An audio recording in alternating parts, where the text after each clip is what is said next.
Welcome to another OU Insider Under the Visor Sooners Postgame podcast. My name is Brandon Drumm. I'm here with Parker Thune, and Oklahoma has lost again in the 2022 season. And I say again because now it's the fourth loss. They're 5-4 after it was an entertaining game, but the end result isn't what the people listening to this want to hear, as Oklahoma lost 35-38 to the Baylor Bears at home in Norman, Oklahoma, giving up 282 yards rushing, 130 something yards. I'd have to look at it again. 130 something yards passing, 2 touchdown passes. Correct. I think they had 2 touchdown passes, right? And 5 rushing. Is that the final box score, if I remember correctly? It was like something weird. Because I think one of them looked like a rush, but it was like a jet sweep. So it was a pass because it's forward. So they scored 38 points. They scored 38 points. I guess that's all that matters. Yeah. So anyway, the point being is that Oklahoma lost. And right now there's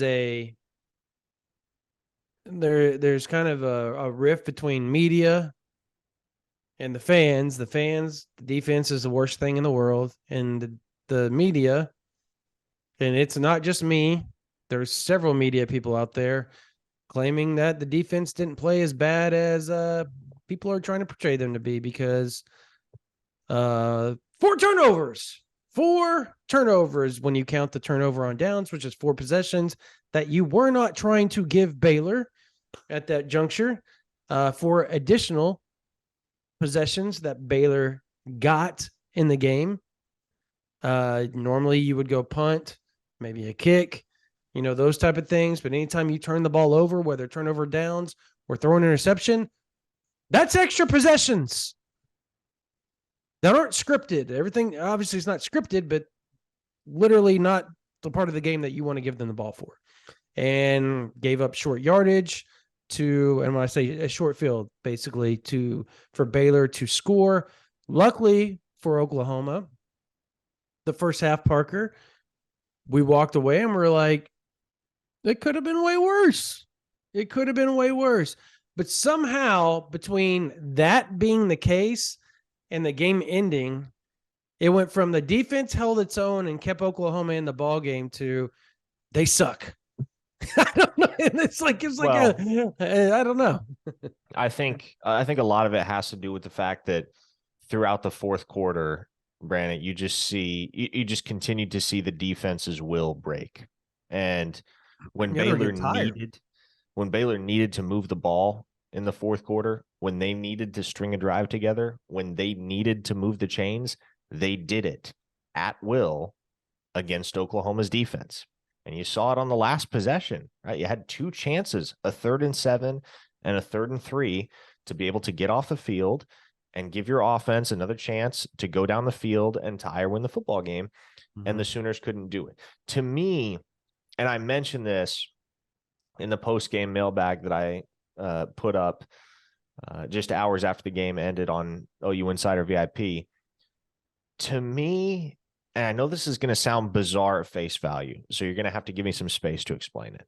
But there's not a ton of difference between this team in 2022 and Oklahoma in 2021. And again, the reason why some people are going to be like, what are you talking about, is because that Oklahoma team in 2021 won 11 games, right? And now here Oklahoma sits at 5-4.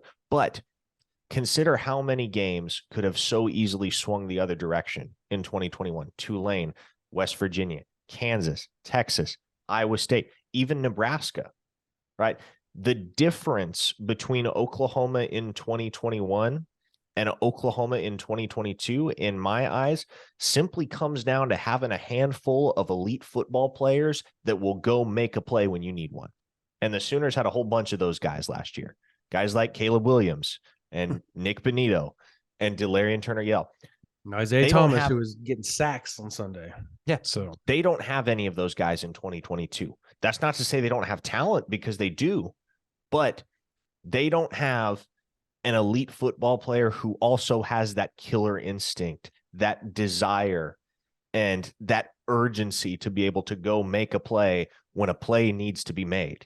When you need to get off the field in 3rd and 7, there's nobody on that defensive side of the ball that you know is going to be right where they need to be, shutting that thing down.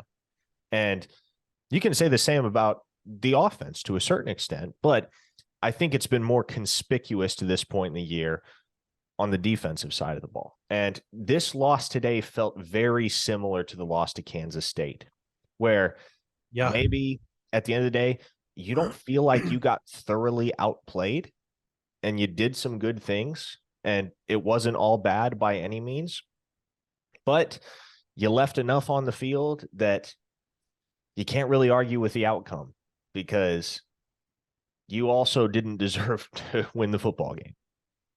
Even if you don't feel like you necessarily deserved to lose it, if you don't feel like you necessarily played poorly enough to, it's not like we saw the type of game from Oklahoma today that we saw on October 1st when they went down to Fort Worth, right? Mm-hmm. Oklahoma played a reasonably competent football game today, but when push came to shove, they didn't make the plays that it took to win in crunch time. And that's become a bugaboo for this program. And it will continue to be a bugaboo until you get to the point. And I don't know how long this is going to be, Brandon. I don't. But until Oklahoma gets to the point where they have somebody who's on the same level, not just physically, but also mentally, in terms of the drive, in terms of the urgency, as somebody like Nick Benito or Delarian Turner-Yell or Caleb Williams, the Sooners are going to continue to have these issues late in games. And that's where the issues really became the most conspicuous to me today, was in the 4th quarter, because again, OU had momentum going into the final period. It felt like they were in position to take over. And then all of a sudden, they just couldn't get off the field when it mattered. They couldn't take back the momentum, and Baylor wore them down. Mm-hmm. Yeah. I like your analogy of 2021. I do. I think 2020 is also another.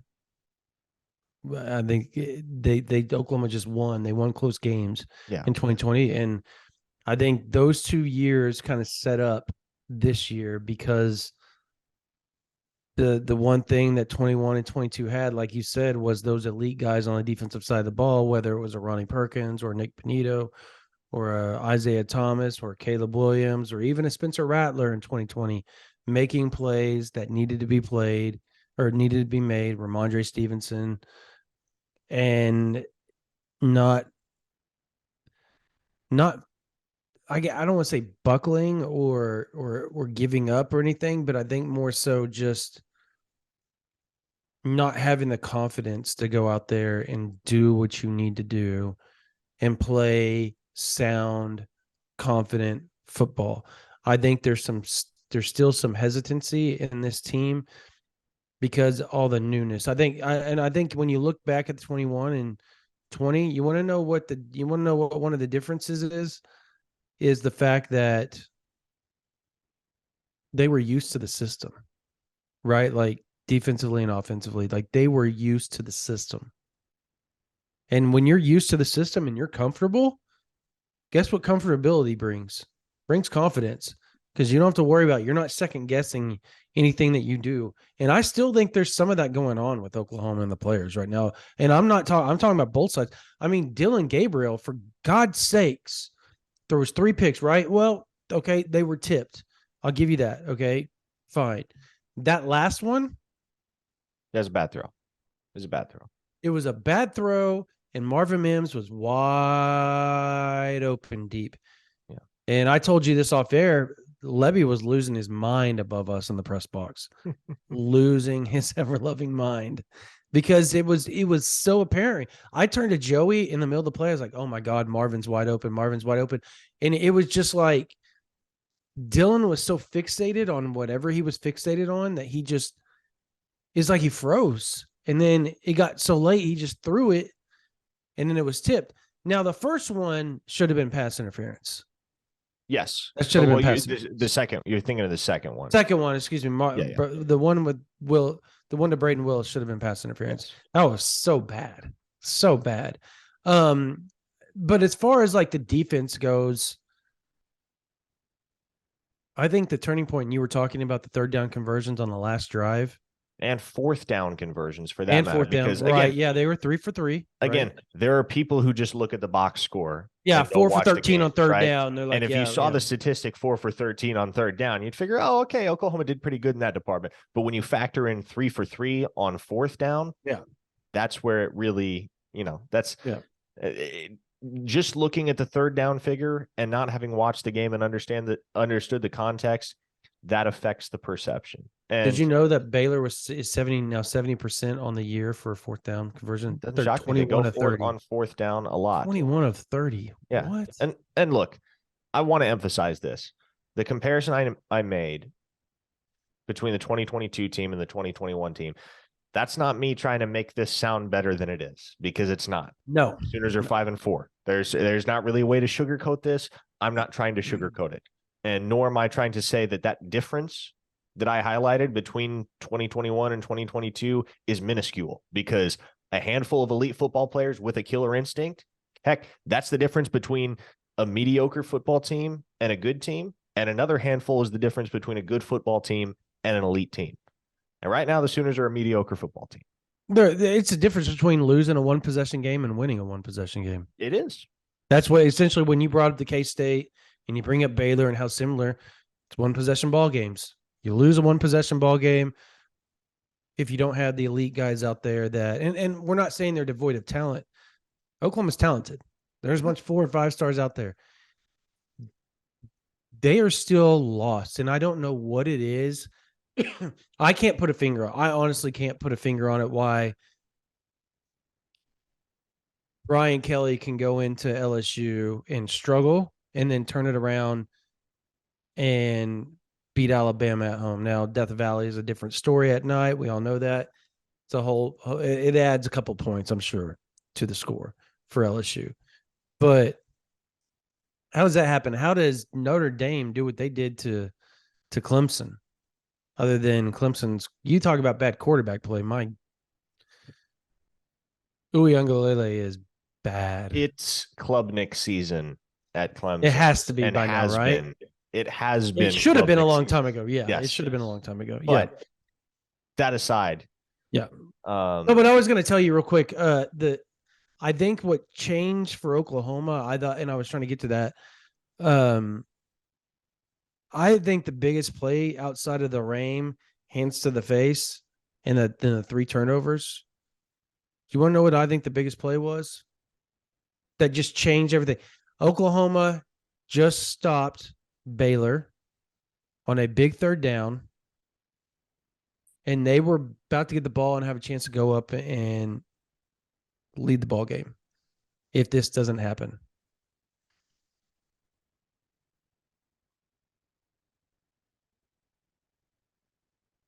Well, I can't think of it.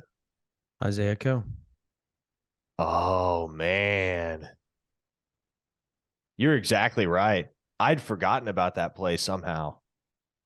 But no, to me, that changed everything, because what did Baylor do? They went down, they scored. Yeah. Man, that was pivotal. Huge. That was pivotal. But again, it's those little things. Stupid. It's those little things. The Sooners are not doing the little things well right now. No. And it's, and I may have the timeline mixed up there or something, but it was such a big play. I remember it was big because everybody was hyped. They were getting off the field and the helmet goes flying across. And I was like, how did that happen?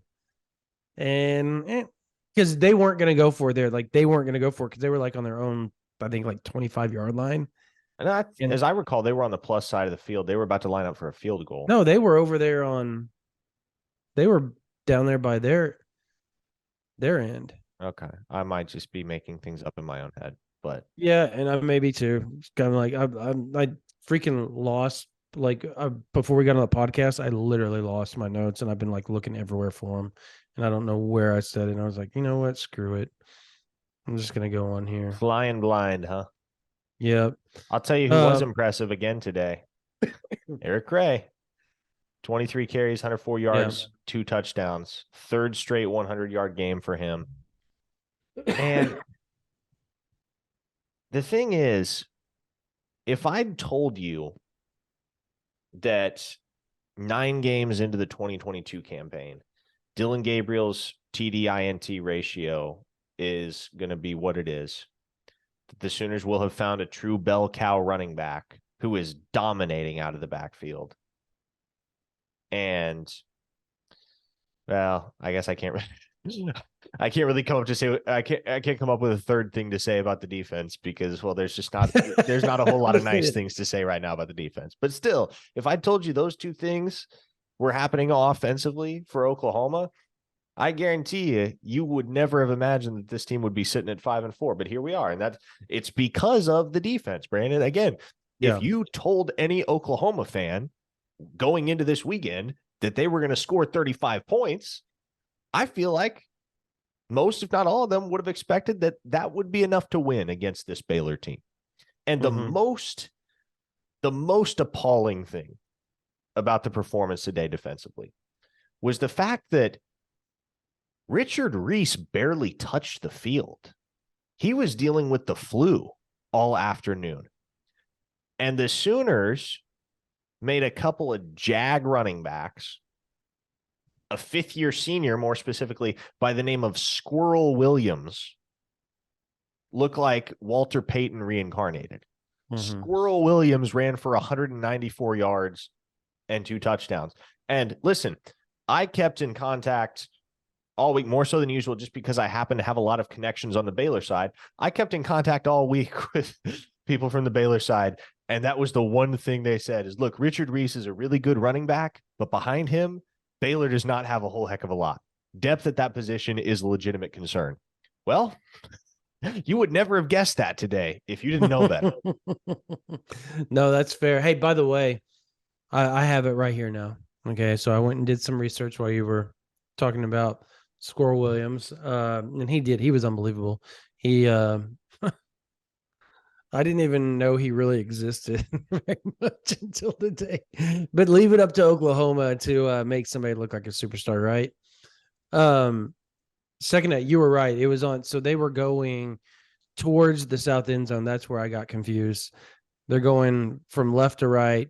If you're on the west side, towards the south end zone. So they were on Oklahoma's 15-yard line, and they had just tackled Squirrel Williams for a 5-yard loss. So they were getting back to the 20-yard line. So it was about to be 3rd and 13.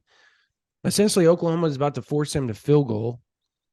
And instead, it went from on the OU 15 to the OU 7, first down, personal foul. Yep. And the rest is history. The pass interference came a couple plays later, which that pass interference on CJ Colden, I think, was a little, It was borderline. It was borderline. So, anyways, legit either or call.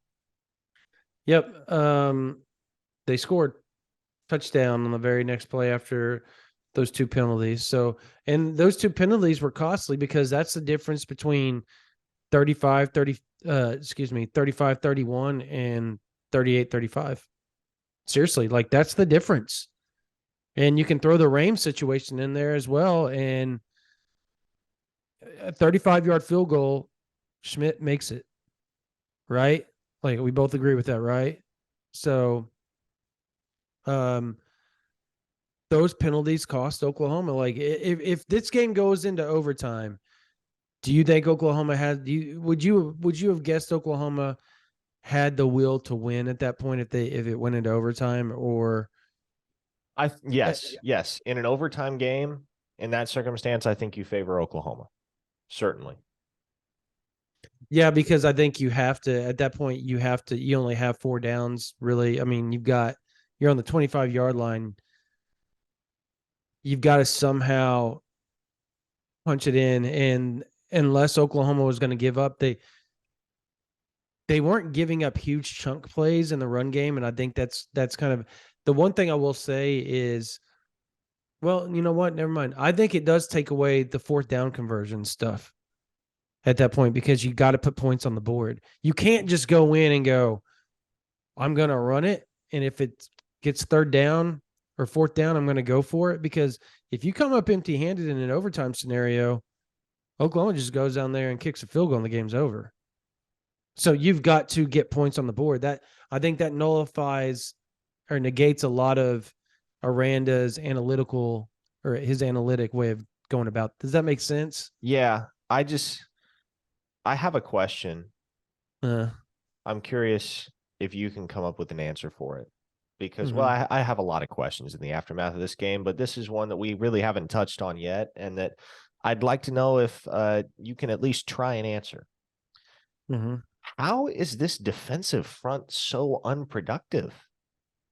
They can't stop the run. They can't pressure the quarterback. Again, I don't think it's for lack of talent. What's the issue? Oh, they went back to the odd man front today, bro. Quite a bit. They did. That is true. They mix things up.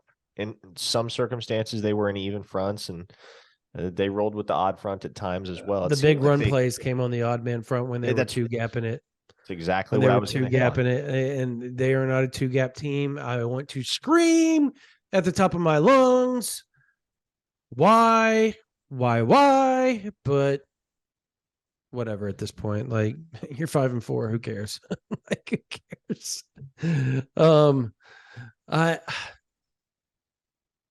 I don't know. Like, so Jalen Redmond had a pretty good game. Um, yeah, that was it on the defensive front. It was like Again, like it was like Redmond, and that was it. Like, just okay, I'm actually going to the stats right now to see. no, like I, don't nobody really played well, Brandon, and they haven't. Like that's the thing, they haven't for the entirety of conference play. yeah, Nobody Ethan has played Downs well up played front. okay. Ethan Downs played okay. I do remember that. Yeah, he played okay. He had a couple of tackles for losses, and um, of course, being an edge guy, it's hard. Like, they got to come towards you, right? The majority of the time, I, if they're running to make a play. So he's. But I thought I actually do think Redmond played well. I mean, he caused havoc. 2 tackles for loss. He had a sack. He oh, played did he have well. a sack? I didn't realize they Yeah, got yeah, one he had a today. sack. Yeah, he had a sack. Yeah, I he I had the just only don't get sack. it, man. I just don't get it. There's I'm a lot still of so tackles. There's high eight on Ethan tackles for Downs. losses, bro. 8 tackles for losses. Like, it doesn't seem like it, but they did. It's kind of shocking when you read that stat, right? When you Yeah, hear it. honestly, that's more than I would have guessed they had. 100% more than I That's would something. guess. But But see, again, I man, think that goes back to the fact I think the defense played better than we all envision it. When you see the points on the board, it's hard to step away and go, "Oh, there's 38 points. They couldn't have played that well. They gave up 282 yards rushing. They couldn't have played that well." But then when you actually deep dive into the stats, I guess maybe they didn't play that bad. I mean, I think one thing we need to talk about more than anything, and I don't think they played great by any measurement. I just don't think they. I don't think this was the worst game that they've played. How about that? By a long and shot. I would agree with that. I would So certainly so agree with that that. But that's look, where like, I'm at with that. I'm like, yeah, okay, they didn't play Iowa State well, but they played better than they played against Kansas, and they beat Kansas. You want to know why? Because they didn't turn the damn ball over all the time. yeah, That's literally the difference in the penalties. But I think something we need to discuss is nice Brent Venables seemed to be gone today. yeah. Brent was getting a little testy in the post game presser. He was. Yeah, he even snipped at me. Like, I was like, whoa, like, bro. I mean, he did it in a nice way, but I could tell there was like some sarcastic, Okay, to smart be ass fair, tone and behind it. I'm not going to name names. There were some questions asked that were, how do I say this nicely? they weren't good questions. I'll just leave it at that. And so like I So understand. give an example, a vague example of one. I know one of mine was is I talked about Marvin Mims, and he had a good quote on how it's unfair that he gets judged higher than everybody else because of his game, Iowa State. But I I gave him a compliment. I was like, dude came back after, a lot of people may have struggled the next game too because of confidence, and he just shook it off like it was nothing after all those drops and came back and was huge in the first half. And he said it's unfair he gets that. And then I asked if he, since we were talking about Marvin Mims, if he thought about um challenging that touchback, which I still think he should have. At least, like, what Okay, so let's talk about that because it looked like it was so close, but I didn't get I a good. I mean, people on TV probably have a better view than we did, that's but what I'm saying, Brandon, because from the look I had, both in real time and on the scoreboard, I just didn't see how that was a touchback. And again, it probably got replayed from 10 different angles on TV. So there was probably something I just missed. yep, But that's what that he was, said too. yeah, that was very, very bizarre Mm-hmm. Yeah, because that's what Brent said too. It's like, well, they gave plenty of time to review, and I was like, did they? Because they just ran out, and we were all confused because they were on the 25-yard line. We're like, how? What? How's they that were possible? they were on the 25. 20-yard line. Excuse me, Oh, twenty yeah, yard yeah. I line. was about to say, Sorry, 25. I was. but no, and I think that was crucial too because that was the very first play of the fourth Mhm. quarter, excuse me. And the difference between Baylor being pinned on its own two It's and huge. Baylor getting a fresh start on the 20. Yeah, that's huge, especially when it comes to crowd involvement, man, because the crowd Mm-hmm. was starting to get involved at that point in the game. They were starting to come to life, and OU's defense was they were starting to feel it. They Yeah. strung together some solid play in the third quarter. Again, it hadn't been all good, but there were some things that happened in the third quarter defensively for Oklahoma that you could sense them building off. And then Mm-hmm. it seemed like it took a little bit of the air out of their sails, the fact that they had to start at the 20 as opposed to the 2 yard line. And so, Yeah. yeah, just so many little things in this game, so many things that didn't go Oklahoma's way. Some of those things were unavoidable. They were out of Oklahoma's control. Some of them were very much in Oklahoma's control. But again, they didn't play winning football today. And I used to be a very analytically minded person. Mm-hmm. And then I came to the realization that in general, analytics suck because analytics are just a very easy way to try and make the data say whatever you want it to say. You can Mm-hmm. take statistics and shoehorn them to fit whatever narrative you want them to fit. And so Mm-hmm. I grew very, very tired of analytics at a certain point. And look, when I watch football games, I my eyes tell me what I need to know. Right. And what my eyes told me today was that Oklahoma did not play well defensively. And again, it was not all bad. There were moments. There were moments for this team. They forced a turnover. They had an interception. Billy Bowman picked off a pass. That's a good thing.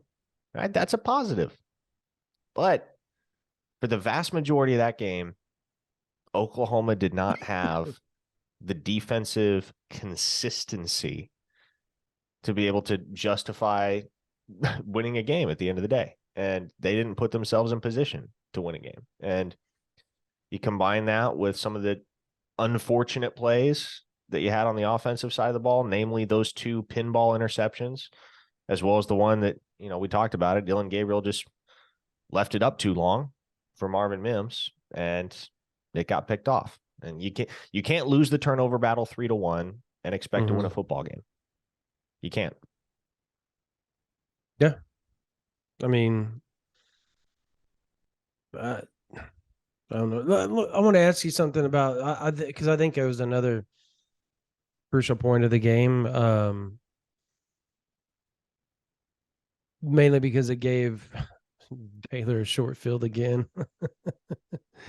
Was that Gentry Williams uh running into the or catcher interference? That or receiver interference, whatever you want to call it, on the Yeah, punt return. catch interference. That was so stupid. Like he got completely shoved. Like how did they? How I that like there was like 4 or 5 things today where I was just like, well, like this isn't going Oklahoma's way, and it's I not why they won or lost, but it was like they were blatant things that changed the field position Yeah, and for I don't know if that Oklahoma. one was blatant. Like, and He got pushed right in the back into the kid. well, I could see both sides of it on the replay, and even in real time, I could see both sides. In real time, I was like, oh, that's But 50-50. it Like doesn't that could matter. get The called letter or it of the couldn't. law is if you put your hands on the back of a guy running down, you doesn't matter if he would have ran into him regardless. You've put yourself in that position, and now you created. Okay, so you pushed him in the back. Guess what that is? That's clipping. So either way, it's a penalty, right? Blocking the back. I mean, yeah, but I, I I don't know know. it's just like Again, this shortened position. Like these things, they didn't cost OU the game. OU probably would have. I can't say they would have lost because there was a 3-point ball game. So there was so many. The Oklahoma had a finite. Uh, they had the between the uh good and the bad. There was like a finite space, and they totally did not trend on the good side. That's why they lost. Like if you were going to say you have this much leeway to do good and bad for win or loss, and it was very finite. Oklahoma crossed the bad side more so than they did the good side. If they were tight roping, I guess, if you will, like you know what I mean, like you're tight yeah. roping Well, again, down. and look, I'll I'll go back to what did my eyes tell me about today? My eyes told me Oklahoma couldn't stop the run. They lost the turnover battle, and Baylor made the crucial plays in crunch time that they didn't. And so, Mm-hmm. yeah, Baylor deserved to win the game today. Yeah. Now, I also just got told Oklahoma gave up 45 points. It's a new score, just so you know. oh, were you Um, you I just read the scrolling through the post. board? Yeah, I just got told. Well, so now you're going to stick up for the defense that gave up 45 points. I was like, is this a new score? So we're living in hypothetical worlds now. Um, yeah, I don't know, man. Like, I think I'm so over this season. I think that's what it is because it just has like we went into this season with it being a joy. The first 3 games were fun. Oklahoma played well. There wasn't a lot of disdain between fans and media or the team and media or team and fans. And then Kansas State happened. And then Dylan Gabriel slid and TCU happened. And then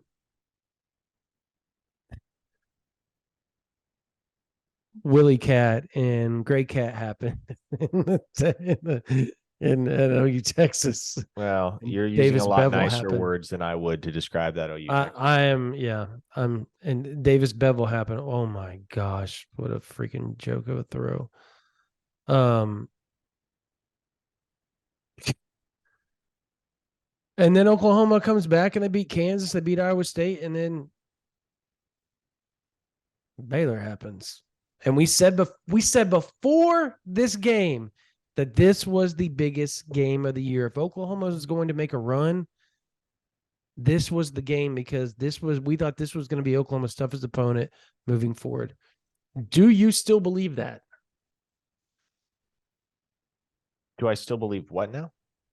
We said that this was going to be Oklahoma's toughest opponent moving forward throughout the rest of the season, even more than Bedlam because Oh, okay, Oklahoma okay. State, yeah. Do So, you still believe that after watching today, we know Oklahoma can't they can win out from this point on, but we were thinking, if they wanted to go 9-3, This was So the game that was going to matter most, because this was the one that we both thought was the most losable of the four left, because Oklahoma State's just injured so and they're you depleted. basically, in essence, what you're asking is, do I think Oklahoma wins out from here? Do you think they can? Do you think they I will? I think they can. Well, I yeah, I don't I laid that up for you I too I easy. Do you I think they don't will? How think about they that? will. Um, Not after the way that they played today, and not after the way that they've played, especially on defense to this point in the year. They've been too inconsistent, and they should win against Texas Tech to close the regular season. That is a game that realistically you should win. That ought to be a victory. I don't know if I can say the same about West Virginia and Oklahoma State right now. I don't know if I can. Both those games feel like toss-ups right now. Mm-hmm. Yeah, I don't know. I can't say one way or the other, because I don't know what this team. If I knew what this team was going to be each week, I would have a better opinion on it. But I don't know. Like, we don't know who's going to show up, man. Like, it's literally a coin toss. Which Oklahoma team's going to show up? Well, no, Is here's it? the thing. I I actually think, as I've ruminated on it more and more, I think we know exactly what Oklahoma is as a football team. They are a program that is either going to hit the field on Saturday and play a near flawless offensive game, or they're going to lose. Because if you slip up offensively, if this Oklahoma team slips up offensively, as they did repeatedly today, we talked about the 3 turnovers. If you have those kinds of lapses on the offensive side of the ball, your defense is not going to be able to do enough to hold up their end of the bargain and win you a football game. They're not. And so I would say the same about Iowa State last week. Yeah, the defense played better than they had in previous weeks, but that game felt comfortably in hand for most of the afternoon because Oklahoma played very efficiently and without conspicuous mistakes on the offensive side. And so to me, it feels like a somewhat watered down, muted version of the 2018 season. The defense isn't that bad and the offense isn't that good, but and I'm saying that in relative to 2018. This defense isn't as bad as it was in 2018, and this offense isn't as good as it was in 2018. But whether or not Oklahoma wins is going to be pretty squarely contingent upon how they play offensively. Because what we know at this point what the defense is, or rather isn't. And that's Oklahoma in 2022. That's what it Yeah. amounts to in my eyes. Yeah, but you say that as if it's that cut and dry, and Iowa State happened. And yeah, Iowa State's bad on offense, but I don't know. I just when we saw how they played last week, I guess yeah, you're right. The more I've sat here and I'm like sitting here sifting through it, because I asked the question, I didn't really think about it. Before I asked it, yeah, I don't know. This team's just rough to watch, man, because it's like a roller coaster. It's like that skit I was showing you guys, the Auburn experience, but we're living it on a weekly basis. Mm-hmm. Up and down, up and down. What are you going to get next? Are they going to give up 280 yards rushing, or are they going to show up and shut out West Virginia next week? Stay tuned. Yeah, I'm going to go on record. I do not think they shut out West Virginia. No, I was talking about rushing yards, like shut out, as far as like they're going to hold them under 150 yards rushing, or are they going to give up 300 yards rushing to West Virginia? Which Oklahoma defense is showing up? Because that's what it is. It's like, oh my gosh. One thing you can guarantee, though, is that Oklahoma is not going to get more than 1 sack on the night. They've gotten 1 sack, I think, each of the last 3 or 4 weeks, and that's it. No, the last 3 weeks they've gotten one sack every game. It's bad. I mean, that's more than zero, and that's about all I can say. Mm. It's still rough to watch because you're used to watching like, and I guess it's because it's very noticeable for us because we saw Nick Benito, Isaiah Thomas, Perion Winfrey, and Ronnie Perkins the last 3 or 4 years. You know what I mean? Like, as bad as the defenses were at times, you knew they were going to rush the passer well every week. You can't say that anymore. It's non-existent. No matter even the pressures. Like, I think I was listening to Teddy, and so I wanted to watch what he was talking about. And on the blitzes, the guys all come late. Like, they do not time their blitzes right at all. They don't time their stunts right. Like, nothing is timed the way it's supposed to be timed. And if you want to be a good defense, you have to time your blitzes right. And you want it when you stunt, everything's timed, man. Like, when you cross with somebody, that opening before that offensive lineman sees you, Parker, again, the word finite, it's very small. The margin of error is small, small, small, small, small. And these guys can't seem to figure it out. And they've had all year, and nobody does it. The good news is everybody's going to get a chance to return next year and try again. The bad news is everybody gets to return next year and try again. Yeah. But hey, experience. Chalk one up for the old experience, the old college try. I don't know. Among the words that OU fans do not want to hear at this point in the season, I would think experience is pretty high on the list. Well, you know what? They're having an experience this season. Yeah, they are. Oh, it's been an experience. It's been one heck of an experience to cover this team this year.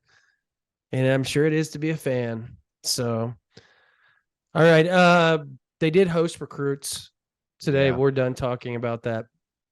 Whatever we watched today, I'm over it at this point. They did host recruits.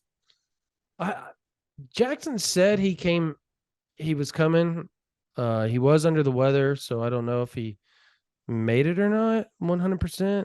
I texted him to check in a few minutes ago, so we'll see. But as far as the recruits on campus, there was some decent talent on campus. There was. Mike Hawkins was back in town again. Yeah. Devon Mitchell, 5-star tight end, 2025, again for the fourth time. Man, I'm starting to believe Yeah. you might be a player in Devon Mitchell's recruitment. I was not there 3 months ago. And it's weird to say that. Oh, okay. Well, it's weird that you said that because I know something. So when Chad Morris was the coach and it was springtime and I went down to the spring game,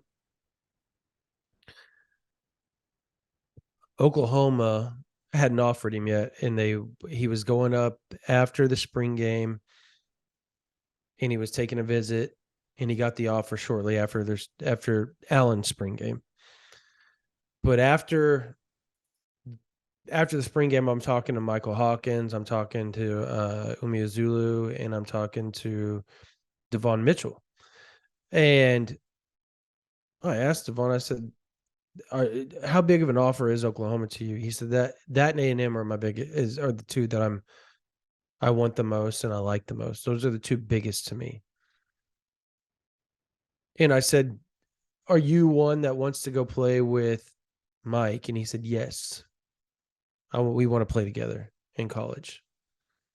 And I said, so Michael, obviously, Oklahoma is a big offer to him. He keeps showing up to Oklahoma. Oklahoma obviously leads for his recruitment. That's no secret to anybody. Like that's not everybody knows that. I put a crystal ball in for him this morning just because I was like, fourth visit, this is getting too easy, and I keep forgetting to do it. So I'm thinking about it. I'm going to go ahead and do it, even though it was like 3 in the morning or 2 in the morning or whatever when I did it. But Devon said that OU was his top school then, and I'm gonna assume that it's still his top school after 4 trips. I mean, the way they try and use Braden Willis, obviously they didn't do very good today, but what they've done and what they can do with a talent like him in Levy's system, that's got to be a pretty good selling point for Oklahoma at this, at this juncture. So, um, I talked to Jacob Lacey's dad a little bit. I like Oklahoma's chances of get the Notre Dame grad transfer. Mm-hmm. I do. I Mm-hmm. wouldn't be shocked if they announce here soon. Like, honestly, I don't know that for a fact, or I didn't ask. I didn't deep dive into it like that. That's just my gut after, the things that I was told. So, and they need it. I almost use the word experience.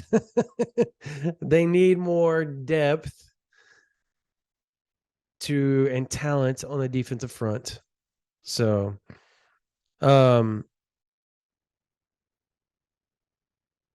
Josh Bates, the Oklahoma commit, 4-star center commit, was in Casey Poe 2024, offensive lineman, made it back. That's your territory. Talk about him. What does this visit mean? And then I'll dive into the Blake Frazier offer because I've talked to him quite a bit. Yeah, Casey Poe had a real good time, Brandon. Real good time. I've been saying it for a few months now. I think Oklahoma leads for Casey Poe, and I think that lead was extended today. I will do a deeper dive tomorrow and talk to Casey at length about the visit and kind of see where things stand in the aftermath. But OU's his biggest offer to date. It's the school that has recruited him the hardest and the most consistently. Mm-hmm. And the visit went exceptionally well today. Win or no win. By the way, apparently, according to the board, Nigel Smith is now gone because Oklahoma lost today. So there's Where that. did somebody really say that? Yes. How many people said that? Just one, right? Thankfully just one. Which, for people that don't understand, Nigel, if there's one kid that's not going to be phased by wins and losses, it's Nigel Smith. He's been very vocal about the fact that OU and Texas A&M are both going to be on his short list, regardless of how the 2022 season pans out. And look, I talked to Nigel about a month ago. Went down to one of his games. Of course, I was at his game this past Thursday as well. But the previous time when I've been down to see him, it was right on the heels of the loss to Texas, which was obviously jarring, and it was Oklahoma's 3rd straight loss. And I asked him straight up. I said, "How does the losing streak?" And I could have used a lot of descriptive words there, but I just left it that. How does the losing streak affect your perception of Oklahoma? And he just straight up said, "Look, it doesn't at all, because until they get their guys in, until they bring in elite players on the defensive front, they're only going to be able to do so much." So I understand the fact that they're struggling a little bit in year one, and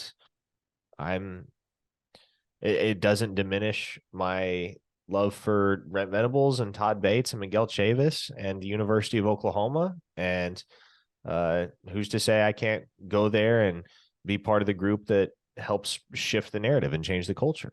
So, yeah, and OU leads in the recruitment of Nigel Smith as well as of right now. And there are other schools in the mix. I don't want to make it seem like he's an absolute mortal lock to go to Oklahoma, because he likes Texas A&M, he likes Alabama, he likes Ohio State, and those are some heavy hitters, right?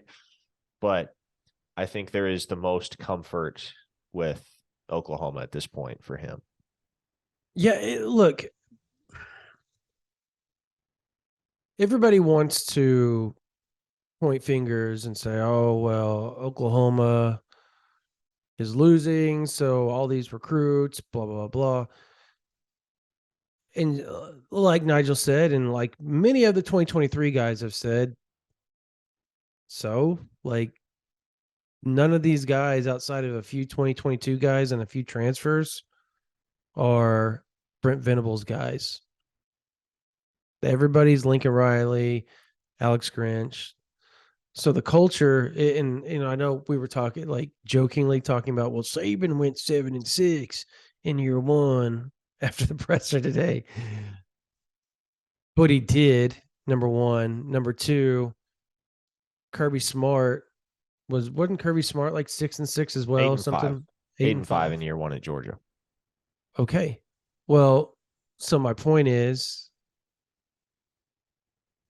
it's when you go and you try to do these systems and you try to bring in a championship system to a program that they were on the downward trend, by the way. Like Oklahoma was on the downward trend. All you had to do is pay attention the last 3 years. They kept losing more and more games every year. Did they not? They did. Okay. And if they didn't lose, they were winning closer and closer margins to teams they should be blowing out or having to escape away from those teams. So this type of season was bound to happen at some point. It may not. If Muleshoe stays, and I'm not trying to belittle Dylan Gabriel, Caleb Williams puts a Band-Aid on things for a little bit, but that's it. Eventually, the day of reckoning was going to come. You'd rather get it over with now and get your recruits, start getting your recruits in and recruit at a high level, even though you're kind of struggling a little bit, and start the rebuild and try to win a lot of games next year and the year after and the year after. Because I think Parker and I believe that next year they're going to be really good. Like, we believe that. Doesn't mean they will, but we believe that. So, It's the like, they old should be a Chicago lot better. Cubs refrain, right? Wait Yeah. till next year. No, but Oklahoma, we don't ever really say that. And but you see what's coming in, what could come in through the transfer portal, and what they have returning. And anytime you get a second year inside a system and stuff like that, with the way that they're recruiting and adding talent that fits them, you got to think there's going to be a big jump in production, right? You would think, right? You would think. You would think. And so that's what we're kind of, and that's what the recruits are harping on too. So that fans, you got to take a deep breath. Caden Durham, one of the top 100, 150 players in the country in 2024, running back out of Duncanville, was in town. Oklahoma. He's from Moore, Oklahoma originally. Moved down there to Duncanville a few years ago. He's a really good player. A really good player. And he really likes Oklahoma. His whole family lives up here. There is a really good chance Oklahoma and DeMarco Murray close this thing out by March or April, I would assume.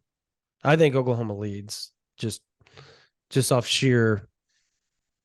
I mean, the dude's been up here like I think 4 or 5 times already. Too. Yeah. He's very much like Michael Hawkins. Um, I think the interesting Devin Sanchez is the interesting one to me. The 2025 5-star defensive back. Hey, he really likes Oklahoma. There's Yeah, I haven't something talked to there. him like you have, so that's why I was There's about to. something there. Is there? He's been up a couple of times. Yeah. Yeah. The So vibes are good on that one as of right now. And again, 2025 is a long way off. yep. I think I've entered one 2025 crystal ball, but Who was that? it was Isaiah Mosey. Oh my gosh. Okay.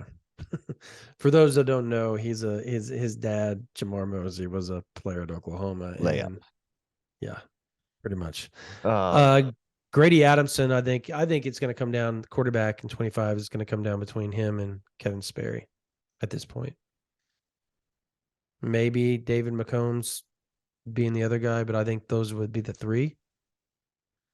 you don't think they look further out of state than that at all? I don't know why they would. There's just so much talent. There's like 4 legit P5 quarterbacks in the state of Oklahoma.